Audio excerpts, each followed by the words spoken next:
I think one of the most abrasive, confronting questions to ask a woman is, what do you want?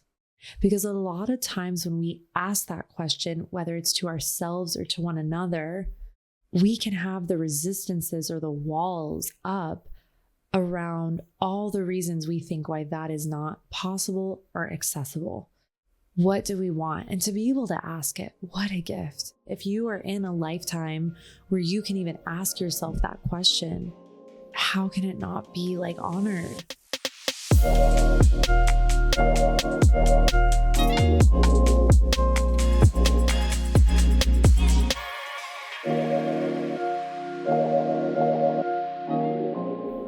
Hello, my gorgeous. Welcome to another episode of Natalia Benson, the podcast. It is such an honor, as always, to be with you again. Thank you for tuning in. And yeah, thank you. It means everything to me, honestly. So this is going to be quite a powerful topic to traverse. So if you did not know, when I record these episodes, these solo episodes, I actually have a little live studio audience, you could say. Essentially, we have a Zoom room, and if you're on my podcast VIP list, we send out the Zoom link, and you can actually join me live for a recording. So I actually asked the babes in the Zoom room, I was like, which episode would you like to hear most? I gave them two options, and this episode, Permission to Disappoint and How to Embrace a New Self-Identity, this is what our angels in the Zoom room unanimously voted for. So I'm very excited to talk about this because this was actually a conversation I was having with one of my mentors. Her name is Sierra McDaniel. She's an absolute angel. She is my just like secret weapon of love. She's so supportive of me. She knows how to mentor me as a Manny Gen. And we were having a conversation. We do work dates together. She's an Aquarius. You want to have a work date with an Aquarius. It's the best. And we were just talking about how I think she was just giving me the reflection. She's like, the permission to disappoint is like a really powerful thing. She's like, I feel like you have done really, really well, more so along the lines of being like, you aren't afraid of who you disappoint. You are willing to be true to yourself. And I think, especially, and you babes have maybe heard me talk about this recently, but I've made a pretty big shift, especially over on Instagram, where I'm not really leading with and teaching astrology anymore. I just really listened to like my sacral as a manifesting generator. And I was like, I don't want to talk about this anymore. I still teach about astrology. I'm very, very active with astrology in my membership. But I just realized in terms of leading with astrology and kind of doing the typical astrology content, I was just like, that just isn't me anymore. And honestly, it felt like a bit of a death. And I was very scared because I was like, I'm going to lose half of my community and half of my audience, because I even said this standing and speaking at a women's dinner last summer that Lori Harder hosted. She had us stand up and introduce ourselves. And I literally said, everyone just wants me for astrology. And I said, therefore, I'm just going to keep doing it. But as I said it, I could feel in my body where that wasn't true.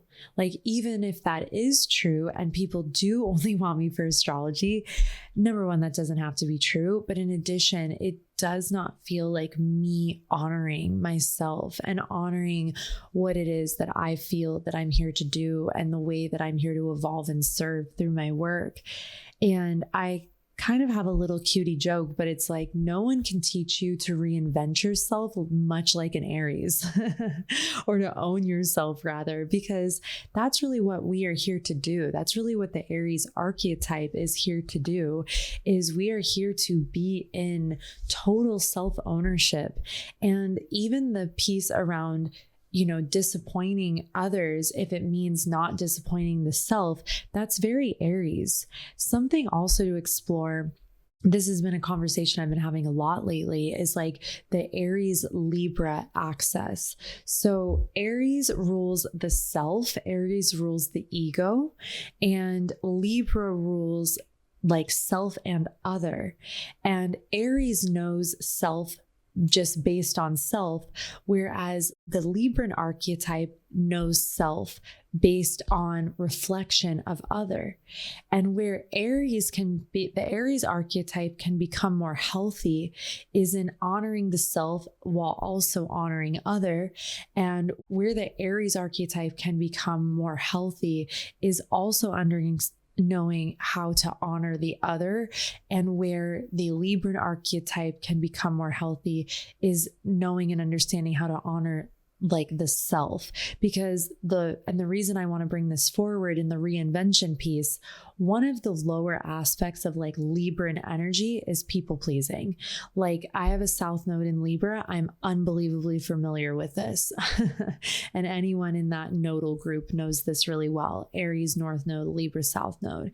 Like the lower aspect of Libran energy in that archetype is just doing for others at the expense of self. Whereas Libra becomes even more effective when Libra is willing to honor and consider the self, even as it honors and considers the other. And that's a powerful part of like exploring your opposite archetype. So if you're a Taurus, your opposite archetype is Scorpio. You become more effective as a Taurus by honoring Scorpio. As a Scorpio, you become more effective by also honoring your opposite archetype in Taurus. I won't do all of them, but it is something, if depending on your sun sign, or even if you want to become stronger in like your Venus placement, or whatever, you can literally explore the opposite sign.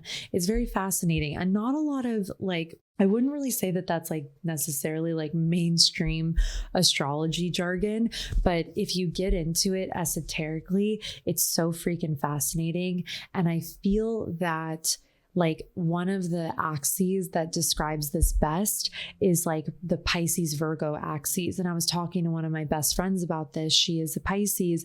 And I was telling her, I was like, the way for you to become more effective as a Pisces and not drift off into the lower nature of Pisces, which is like escapism, is to lean into the Virgo archetype and be rooted in the day-to-day, rooted in your body, rooted in your health, like being here on the earth with us. And Virgos become more effective when they're not just in their like left brain work till their, hands bleed like mentality. And they're just like also rooting with their spirit, which is Pisces energy. So these are just a couple of examples. And it's more so when we are in our lower nature, like I love how, because I have so much Gemini in my chart, I'm always referring to conversations. I don't know if you guys noticed that in the pod, especially if you've listened to a lot of episodes. I think we're almost to 300 episodes, which is really cool. But anywho, I was talking to my best friend this morning. She is an Aries like me. And I was telling her that unconscious Aries energy is like the most selfish energy. And it's selfish in the way of like, we just do not know how to consider anyone else. And for us to be more effective and also just happier, we have to know how to also honor other people. But here's the thing, when it comes to reinvention, you need to have a healthy relationship to yourself as well as a healthy relationship to others.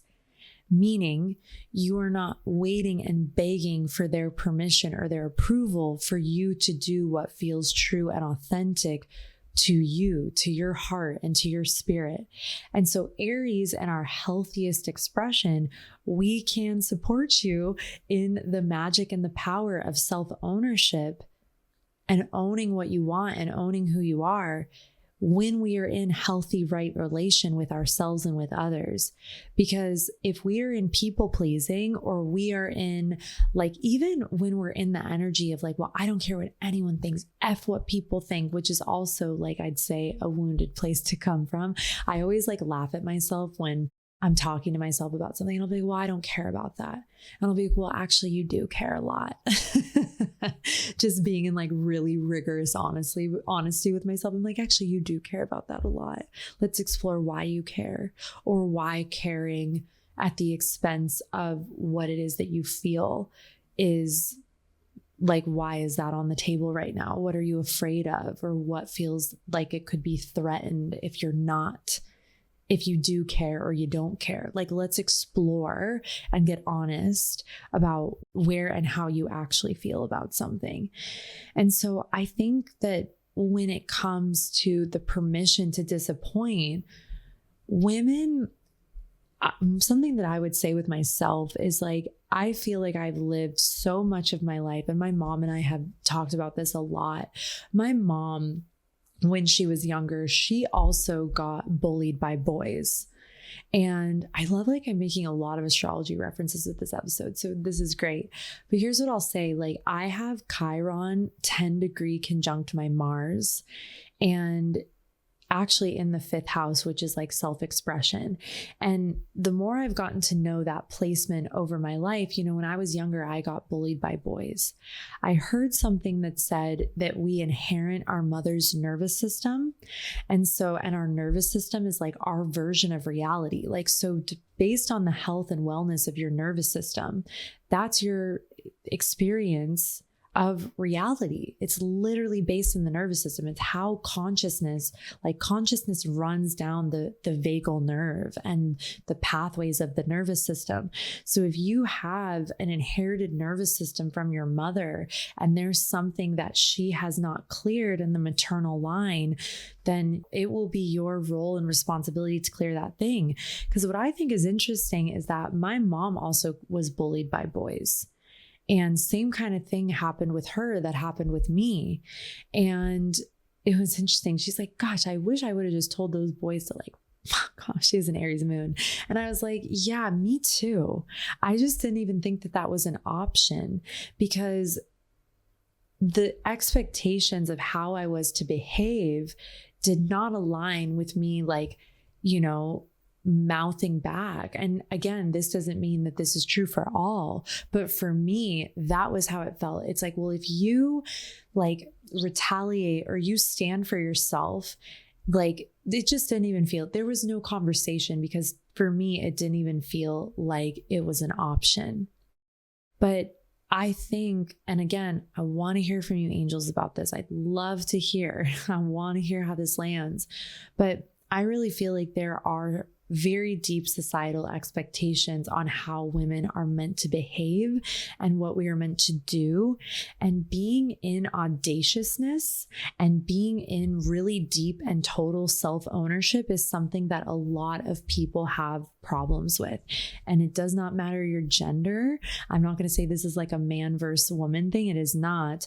A lot of times I found, I think in the journey of me being online, when I was in my most audacious and in my deepest ownership and being seen all the time and owning my power on a level, I do that now. But when I first began to do that, that is when I got the most hate. That is when I got the most like bullshit all the time. And when I look back, I see that there was still the part of me that had not healed and integrated the ways that I had been bullied and made fun of when I was younger. And I was utilizing like I was utilizing the attention that I was getting almost as like a Band-Aid. So it also makes sense to me why the reflection was coming at me for just like some of the hatred and like people picking at me and whatnot.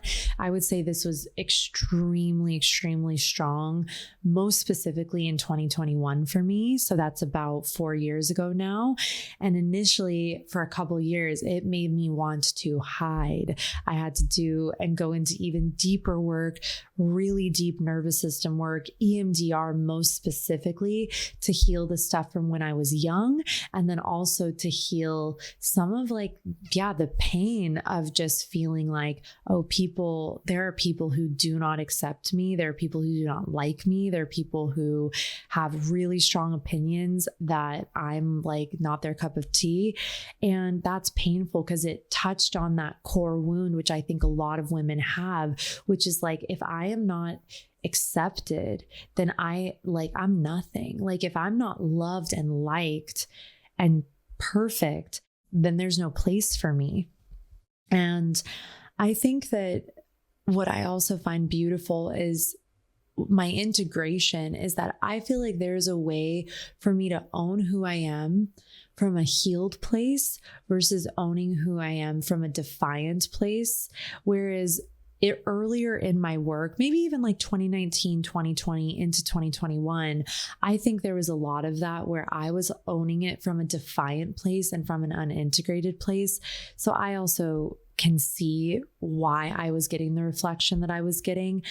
The other side of that coin is also I was in full power and expression of just like the power button was on, and it was like the first time I'd really turned it on all the way. And I do have to say that I think that we all, myself included at times, we can get rubbed the wrong way when we see a woman in full and total ownership. And what I've really witnessed and what's helped me also for the tricky parts of that for me is turning jealousy into inspiration. Because a lot of times I found when I am envious of someone else, when I'm envious of a woman, there's information in that for me. It's very often because there is something, maybe it's not the exact way that she's done it or created it, but there is information in that for me. There could very well be something in that I want. And so when I started to look at jealousy or envy in that way, that maybe it's not about this person being inherently whatever my projection or judgment it is, it's actually getting to like I said, use it as information and just be like, where is this like granting me access to my own desires? And if I can make it not about this person and just focus in on the part of me that doesn't think it's possible, what could happen if we all moved with awareness like that instead of like trying to tear each other down, right? So when it comes to reinvention and like total self-ownership and being willing to disappoint as a woman, I think those things all need to be looked at, because for those of us who feel like being disliked is unsafe, then why would we give ourselves permission to disappoint or to be unpalatable for someone or many someones? I always tell this to my angels in MWMM. I'm like, my loves, you have to remember there's a few things with this, but like the grand scheme, at the end of your life, you are going to be so disappointed if you held yourself back based on the opinions of people who never wanted your help anyway, or never we're just not going to be a candidate for what it is that you're here to do or be anyway.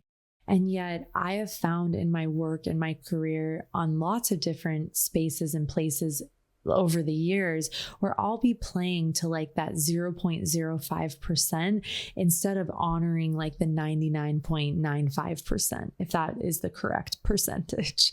It's like where I'll literally be like fearful of that little tiny fraction of people or person who said something to me versus the people who I really can serve and who are really available.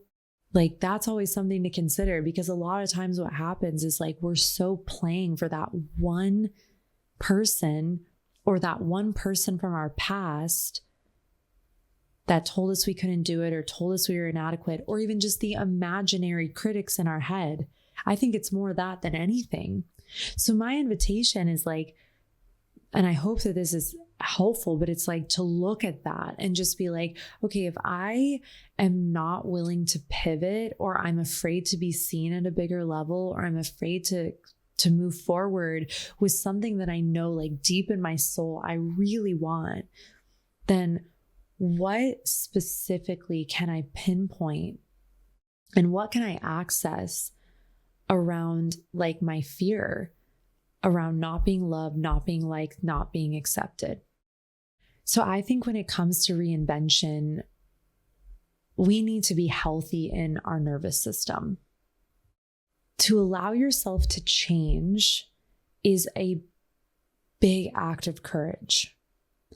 Even you angels know, whether it's for me recently, like letting go of leading really solely with the astrology, But it's really just being in this space of like, if my nervous system is healthy, if I have integrated aspects of my trauma, you don't need to be perfectly formed to move forward and be willing to change or to take life by the horns and really do what it is that you want and that you're here to do. But as I mentioned, I feel like in the seasons where I got really painful reflections or had challenging experiences of being more visible, it was giving me, again, that opportunity to heal at a really deep core, visceral level. And it sent me into EMDR. Specifically, it sent me into hypnosis with Leo Max. Really cool. Actually, maybe I'll share a little bit of my last session. I just saw Leo a week ago and it was so powerful. But doing our trauma work, taking care of the parts of ourselves, whether from this lifetime or the multi-lifetime story, where it has just not been safe to be in the fullness and the power and the expression of who we actually are. Because again, reinvention takes the courage to be willing to change. I just recorded an episode about, divorce, kind of a part 2 to my first divorce episode, some updates and just wisdoms and different things that I've come to see and feel and learn in this year. And one thing that I find really powerful is like, even to decide to get a divorce or to have a breakup, it's a loss of identity. And you have to be willing to like be okay being seen in a totally different light, both to yourself and to others. And you always have to ask, like, who am I playing to? Am I playing to the person who I think will judge me? Or am I playing to not only the higher part of me and the truer part of me, but also am I playing to the people who I know I can actually serve and support? When we're willing to be seen and we're willing to step forward and we're willing to evolve in our lives, we are inevitably going to have contrast. And let's even look at this, not even on the realm of like being seen or putting yourself out there on social media. Something I have witnessed in my work time and time again is actually women who are more afraid of what people from their past will think about them when they decide to step forward and do something different, or they decide to put themselves out there, or even just in their personal relationships, they want to dress differently or do their hair differently. And what is it about us that we want to play to the person or persons who we think will reject us, versus, again, playing to the part of us that's like, this feels really true and really authentic and really important to me. This is something I want. I had a money chat earlier this year where I talked about like women and finances and divorce. And something that came forward really, really powerfully is like this idea between like need and desire. When we're in need, we feel like we have to do things a certain way. And when we're in desire, we're in like deep and full ownership and acceptance. And I had a really gorgeous night the other night. I was at dinner with a couple of really dear friends of mine, newer friends in my life. And we all, have businesses and very developed businesses. And, entrepreneurship, it's kind of funny because it's something that I think all the time, like entrepreneurship has made my life like what it is. Like being an entrepreneur has been one of the deepest gifts of my life. And it was literally just my willingness to like follow the breadcrumbs from the universe, so to speak, where I was just like, and your breadcrumbs might be different. But for me, it was like, let me listen and just like follow this calling, whatever it is. I don't even know where it's going to take me. I didn't even know to call it entrepreneurship at the time. But I remember sitting with these women and we're all single and we were just talking and we're just so, it was like we're very well adjusted in our lives and very peaceful. and just like feeling excited and feeling activated and feeling just like turned on by the season of life that we're in. And I dare to think that each one of us at some moment had to be like, what do I actually desire? And in the ownership of that desire, what did I have to let go of or let die or let release or let massively change and transform?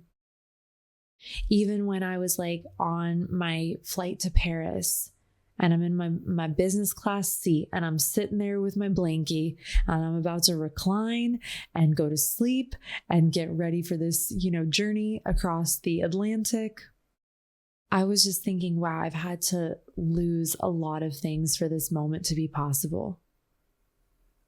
A lot of things had to transform, heal, and die metaphorically and actually in my life for this moment to come to pass. And just to own where I am. Things have had to die and go away internally, specifically. My own fear of owning my desire and my own fear of owning what it is that I really want. And I think it is a bold question. I have the gift of mentoring women, and I've done it now for a very, very long time, actually, which is just so cool. Kind of accidentally started when I was in my early 20s because of the astrology and the tarot stuff, and that had its own sort of mentorship built into it. But then later, I think I was about 30 when I started to do the life coaching stuff. And I was just thinking, very Sag moon of me, honestly, to mentor and mentor women. But here's what I'll say. I think one of the most abrasive, confronting questions to ask a woman is, what do you want? What do you actually want? Because a lot of times when we ask that question, whether it's to ourselves or to one another, we can have the resistances or the walls up around all the reasons we think why that is not possible or accessible. What do we want? And to be able to ask it, what a gift, what a privilege, what an opportunity. If you are in a lifetime where you can even ask yourself that question, what a gift. How can it not be like honored? And yet sometimes like the vastness of ownership in desire is absolutely terrifying. It's kind of scary because it's like, wow, to really own my desires, to really own what it is that I want, that can be really scary because I will often have to confront whatever I think I need to hold on to keep myself safe, to keep myself worthy, to keep myself palatable, to keep myself in the known.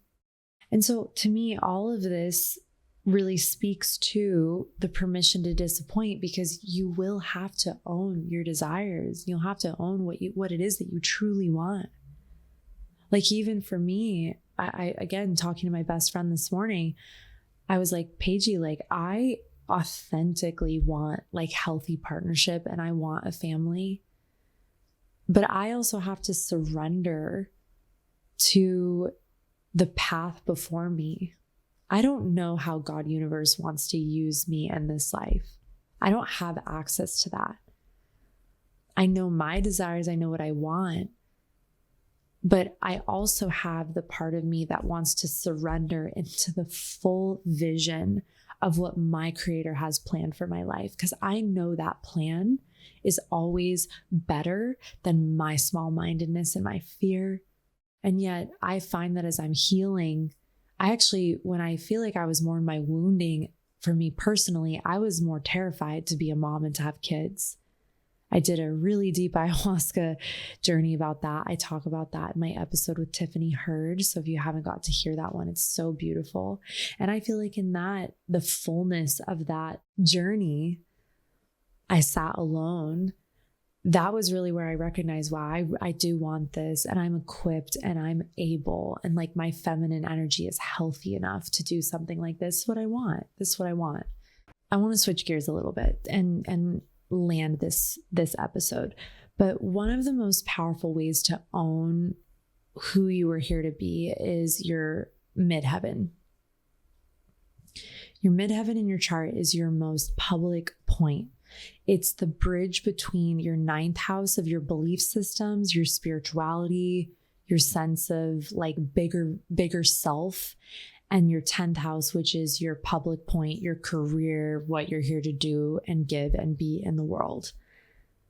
And we all have a unique midheaven. So you could have a Cancer midheaven and you're here to be seen as a nurturer. You could have a Scorpio midheaven and you're here to be seen as an alchemist. You could have an Aries midheaven and you're here to be seen as an initiator, leader, warrior. You could have a Taurus midheaven and you're here to be seen as a grounding presence or a creative powerhouse in some capacity. You could have a Gemini midheaven and you're here to be seen as a communicator and a messenger. You could have a Pisces midheaven and you're here to be seen as a healer and an empath. So your midheaven, and when you own your midheaven, you are effective and powerful. And a lot of times the reinvention will literally be because you're willing to own that public part of your chart.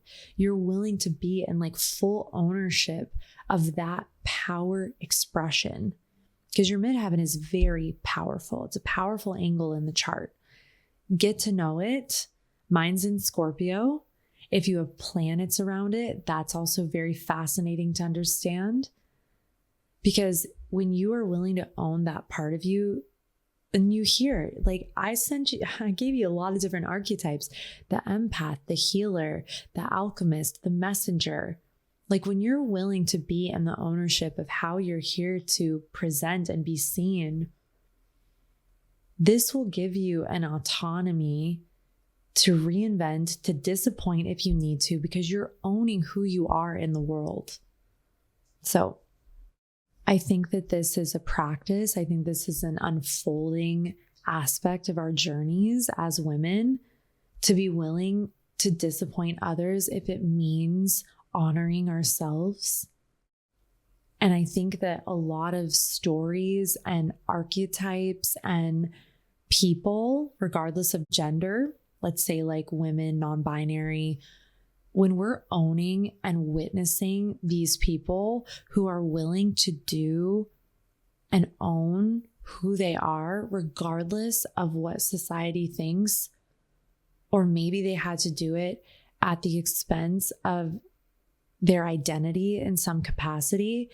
These are things that I think fascinate and expand us, because we know how hard it is in our own lives to be in full ownership of who we are, even and especially when someone or someones do not approve. It's like a very large act of the soul to be able to listen to that and trust it. This was quite an episode. I'd love to hear your thoughts. I love you, angels, so much. Please send me a DM at Natalia_Benson. I can't wait to hear how this all landed for you. But thank you for tuning in. As always, I love you. I'll see you soon. Bye-bye.